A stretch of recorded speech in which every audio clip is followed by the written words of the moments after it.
Nobody ever believed he was real. Nobody ever knew him or saw anybody that ever worked directly for him.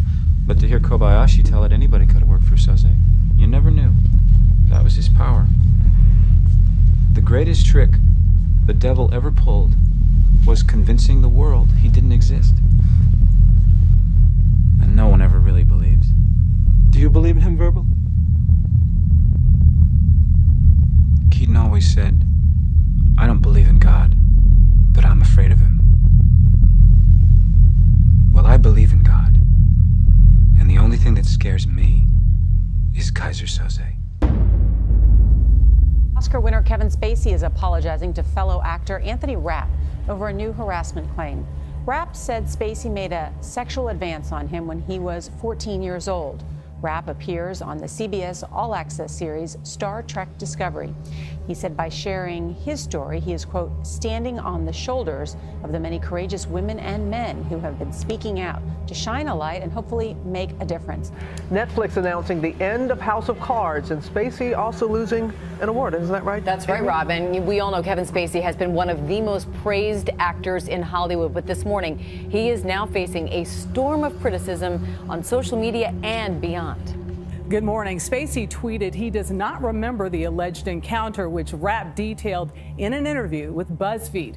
Still, Spacey says he's beyond horrified by the story, and he says it has encouraged him to do something he's never done before, publicly acknowledge that he is gay. Rapp says he recalls being alone in Spacey's apartment after a party. My impression was that he was drunk. He picked me up, and then he lays down on top of me. I was aware that he was trying to get with me sexually. He says he was able to squirm away and left. Spacey, star of the Netflix series House of Cards, is a two-time Oscar winner. When he hosted the Tony Awards in June, he joked about the long-standing rumors about his sexuality. I'm coming out. No, wait, no. Spacey also under fire for his reaction to actor Anthony Rapp's allegations that when he was just 14, 1 year before he starred in Adventures in Babysitting, where are you going? Spacey made sexual advances toward him after a party when they were both on Broadway. Spacey was 26. Spacey apologizing on Twitter, saying he was beyond horrified to hear Rapp's story, but also using the same apology to open up about his sexual orientation, writing, "In my life, I have had relationships with both men and women. I choose now to live as a gay man." That statement drawing fire, many saying addressing his sexuality was a tactic he was using to distance himself from the allegations of abuse of a minor. Coming out as gay is completely separate from addressing allegations of being a sexual predator. You could argue that coming out as gay in this particular moment might deflect attention away from the allegations against him. Right in the news right now, we did the story about Kevin Spacey. This speaks to your life very much, because the issue of homosexuality, pedophilia, etc., has been very much in your life and controversial with you. What is your reaction to the story? Well, it's amazing that the left is eating its own like this and going for its own people. But what I found absolutely disgusting about his response, as somebody who's been a victim of that earlier in my life, is that his excuse was, oh, well, if I did it, I don't remember, it was a long time ago, I was drunk. And by the way, I'm gay, as a way of sort of saying, well, so I'm untouchable, so I must enter this victim class that you're not allowed to criticize. And in doing that, he conflated, and this is the one thing that I thought, you know, that the gay rights activists hated more than anything else, was conflating gay people with child molesters. That's exactly what he's done. I mean, he's literally committed the cardinal sin of, gays in public life. As you know, people who are anti-gay, many people who are anti-gay, do exactly that. They say that I think in the past that was true. Gays can't have children, so therefore they have to groom and I think in the past that was true. Was true. And what has Kevin Spacey done? Confirmed that bigotry. Confirmed that nasty insinuation. Well, thanks, Kevin Spacey. And you know what it shows also is that he's appealing to this sort of liberal social justice, victimhood, identity politics stuff, where if you're a member of a protected class, you get special passes. And that's what I meant with the sort of Muslims can get away with anything. What I really meant was liberals mollycoddle and pander to certain groups. You know, it's interesting. And gay people are one of those groups. You put everything in the political framework. There's nothing left about accusing or being upset with Kevin Spacey. There's nothing left or right about that.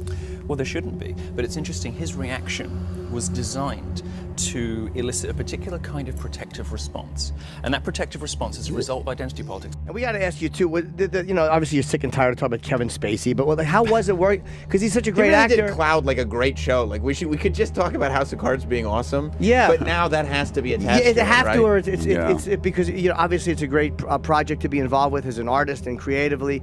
And were there when things kind of broke, were you shocked? Were you shocked, or were you like, yeah, I kind of suspected? I wasn't shocked. You weren't. No, but I mean, like I had a great working relationship with him. You know, he was very friendly to me. I understand. I don't go the same way he goes, but I'll be honest. I look at you and I'm like, I get it. I look at you looking at him.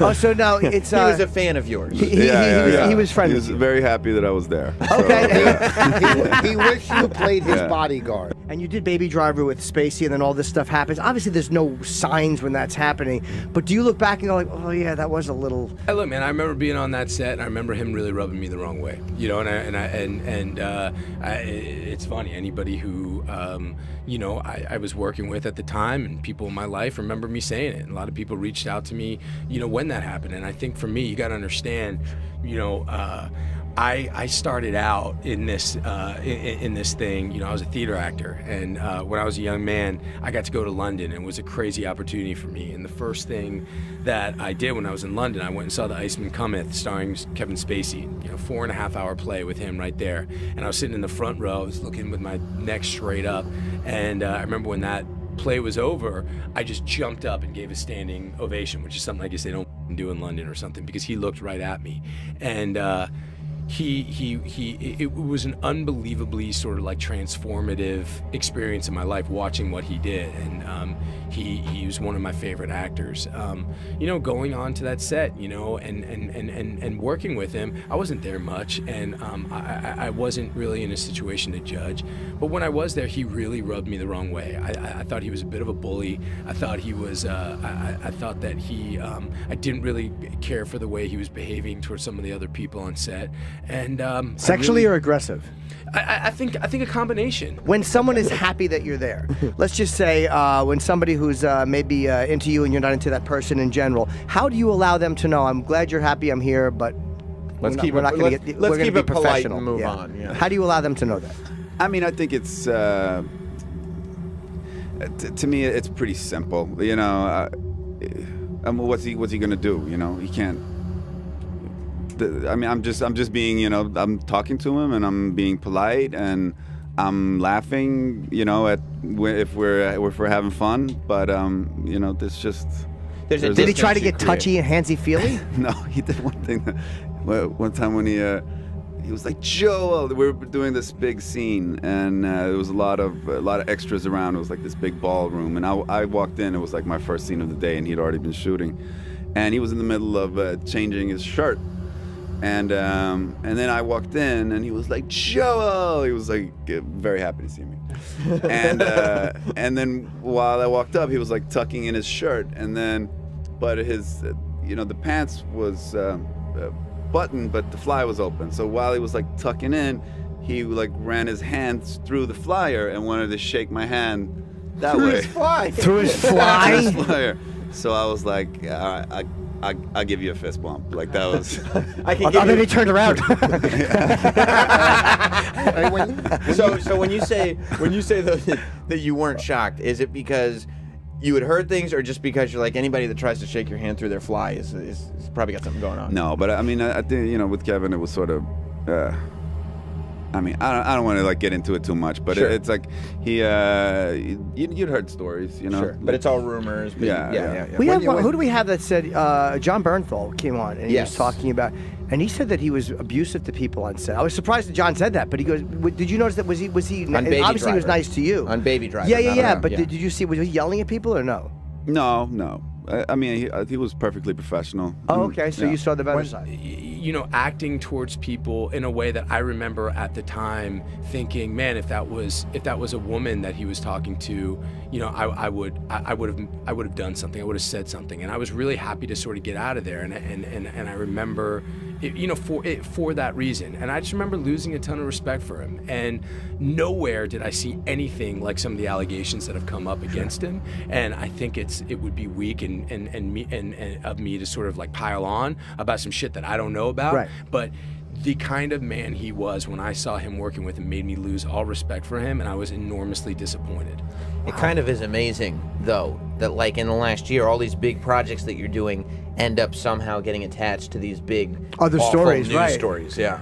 You know, look, man, it's tough because, you know, right now everybody's got a voice, and it's so easy to sort of, it's so easy to have your voice heard. There's great things about that, and there's negative parts about it as well, you know, and the fact of the matter is, if you behave like a monster, you know, nowadays, like, you're gonna get called out for that shit. Yeah, and you should. And you fucking should, man, and like, times need to change with that stuff, and you know, it's like, look, man, there's one thing in the world I hate, it's a bully, and I think that, you know, people have been getting away with this shit for too long. It's funny, we were just talking about it before I did Howard this morning, and you know, we were talking about in the green room about different people, and like, everyone's so scared, and you know, somebody made a really good comment, like, the people who are scared probably have reason to be scared, you know, and you know, I think that I think that the thing that we have to watch for is it's an industry where people want to bring attention to themselves. Did anyone warn you, like, about Spacey, or was there kind of word out there that he's kind of a creep or he's an asshole? Yeah, I'd heard. I mean, not really. I mean, I had heard stories. You know, I had heard stories, but you know, to me, it's like, you know, I'm there to go do a job. You know what I mean? I'm there to go do a job, and like, you know, man, I'm not gonna.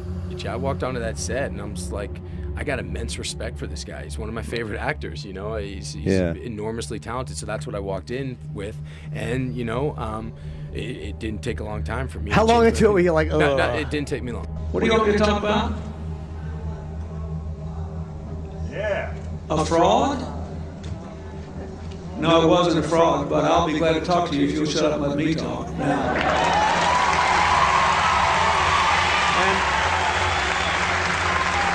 A fraud, let me tell you something. I'll tell you a couple of stories about fraud.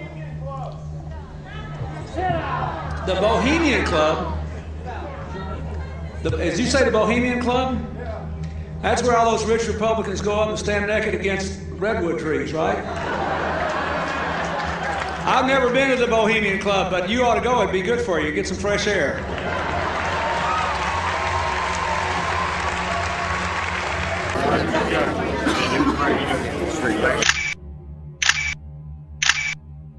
I know you consider yourself a Catholic, but what happens when you worship Moloch at the Bohemian Grove?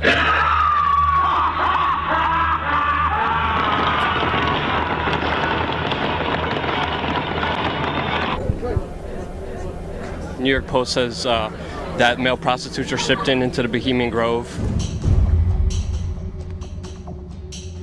Can you tell us what happens there? You actually believe all this junk? Bill Clinton said that Republicans run around naked in the woods there. As you say, the Bohemian Club, that's where all those rich Republicans go up and stand naked against redwood trees, right? I've never been to the Bohemian Club, but you ought to go. It'd be good for you. Get some fresh air. And you don't want to know what Richard Nixon said about the place. The Bohemian Grove that I attend, one time at a time, the Easterners and the others have come there. But it is the most faggy goddamn thing you will ever imagine. Our San Francisco crowd goes in. It's just terrible. I mean, I don't want to shake hands with anybody in San Francisco. That's the place you attended. It's a secret society. Can you tell us at least who invited you? You know, it's nice to know that there's some people who have fantasy lives that have nothing to touch with. Nice to have had you here. Bye-bye. You can't answer the question? You can't? Can you answer the question? See you later. One last question. I read a Washington Times article many years ago where you had a comment about the organization, and then now it's been in the Wall Street Journal, it's been in a lot of different newspapers, and that's the Bohemian Grove. And back in, 1996, when you joined as a Clinton advisor, the Republicans were criticizing you. Oh, what about Bohemian Grove? And then you countered them by saying, "Hey, I don't run around in the woods naked." What did that mean? Here is the before-mentioned Washington Times article where he said, "I didn't run around naked like they do." I don't know what quote you're referring to. I'm not aware of any quote like that. Listen, I am a happy member of the Bohemian Grove. I like the folks who come there, and it's really inappropriate for me to talk about the group beyond that. Thank you. Have you been there for the ceremony with the cremation of care? Frankly, I don't think that's something I need to talk to you about. Great owl of Bohemia, we thank thee for thy adjuration.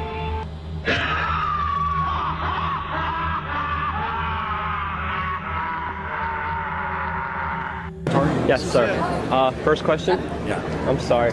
You gave a keynote speech at the Bohemian Grove Club, sir. A club which openly has mock child sacrifices and satanic worship, sir. Can you answer my question, sir, please? I was very pleased. I was very pleased with my performance in the debate. It was a good debate. What about the Bohemian Grove Club, though, sir? That's very important. They do mock human sacrifices there, sir, and you reported being there. I was very pleased with my performance in the debate. Sir, why did you ignore my question, sir? Can we have an open dialogue? If you want to be president, let's have an open dialogue about this. You just ignored me, sir. It's not nice. It's not. It's running up a storm about that Bohemian Grove over there. Human sacrifices and male prostitutes shipped in there yearly. I should like to know what goes on over there. That's respectable stuff. I know, isn't it? It's disgusting. What you're doing is not respectable. Oh, I'm sorry. I thought you were talking about what the governor does over there yearly at Bohemian Grove. This is about the debate. This is not an open news conference. Right. Well, with the governor, there's never an open news conference. He talks about AIDS and health care and the same stuff over and over. Governor, Bohemian Grove, actually, you said before that did you or did you not attend Bohemian Grove in San Francisco? You've been ignoring this question for 3.5 years, Governor. Have you been there for the ceremony with the cremation of care? Frankly, I don't think that's something I need to talk to you about. Really? That's right. Well, I'm Alex Jones, and I snuck in there in 2000. I'm the guy that blew it wide open and got the video. It's been on national TV. Well, I disrespect you for that. You do? I do. But there's a lot of big public officials going in there. Don't we deserve to know? I don't know anything about you, and I don't know anything about your film. But if you go in there with an understanding, you violated that understanding by releasing that film, and I don't respect you for that. Really? But we have public officials. I'm sorry. You took an understanding when you went in there that you would not do that film. And did you have an understanding when you went in there? No. Did you crash it? Yes. Yeah, and it has no trespassing signs there too, doesn't it? No, they put them up after. Oh, I'm sorry. I'm sorry, sir. I've been there before. I know what the circumstances are, and I'm sorry you violated the understandings. That was not a gentlemanly thing to do. But what about the ritual? Is the ritual genuinely?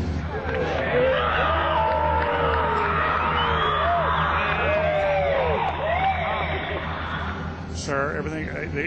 I don't owe you this comment. I know. This is what's called ambush journalism, and I disrespect you for that as well. So thank you and goodbye. Been in the ritual?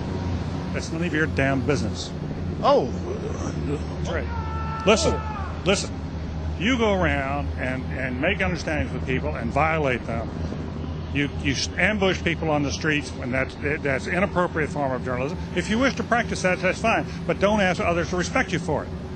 If you want to, you can do. You're a free American, like anything you want. If you want to be uncivil and rude and ungentlemanly, that's up to you. But don't expect the rest of us to say, "Oh well, you're one." Mr. Gergen. I'm sorry, nobody sets policy in there. We try to be gentlemen, and obviously, you don't belong there. Weaving spiders come out here.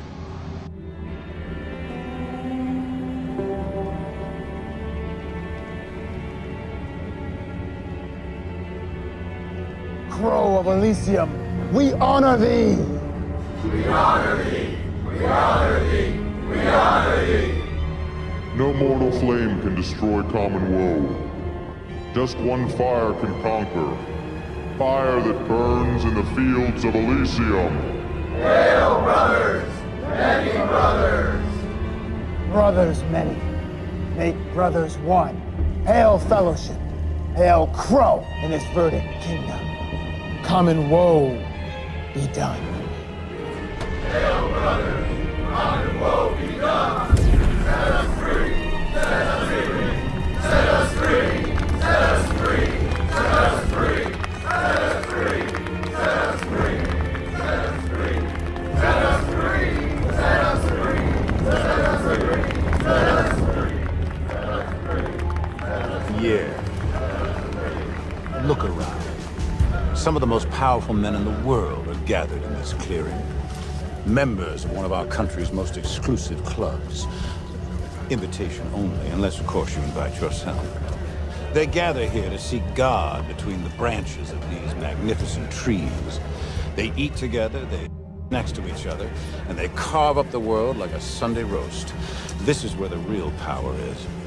No women or presidents allowed. The former I am not, the latter I will be again, because I have managed to reduce a national election down to one state. And while these men here can't swing the votes of an entire nation, one measly state, well, that they can do. And that's why I'm here.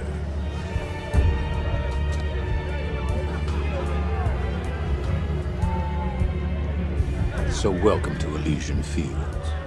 Oh, sure, they may have tried to separate us, but what we have is too strong, it's too powerful. I mean, after all, we shared everything, you and I. I told you my deepest, darkest secrets. I showed you exactly what people are capable of. I shocked you with my honesty, but mostly I challenged you and made you think. And you trusted me, even though you knew you shouldn't. So we're not done, no matter what anyone says. And besides, I know what you want. You want me back. Of course, some believed everything and have just been waiting with bated breath to hear me confess it all. They're just dying to have me declare that everything said is true and that I got what I deserved. Wouldn't that be easy if it was all so simple? Only you and I both know it's never that simple, not in politics and not in life. But you wouldn't believe the worst without evidence, would you? You wouldn't rush to judgments without facts, would you? Anyway, all this presumption made for such an unsatisfying ending, and to think it could have been such a memorable send-off. I mean, if you and I have learned nothing else these past years, it's that in life and art, nothing should be off the table. We weren't afraid, not of what we said and not of what we did, and we're still not afraid. Because I can promise you this. If I didn't pay the price for the things we both know I did do, I'm certainly not going to pay the price for the things I didn't do. Oh, of course, they're going to say I'm being disrespectful, not playing by the rules, like I ever played by anyone's rules before. I never did, and you loved it. Anyhow, despite all the poppycock, the animosity, the headlines, the impeachment without a trial, despite everything, despite even my own death, I feel surprisingly good. And my confidence grows each day that soon enough you will know the full truth.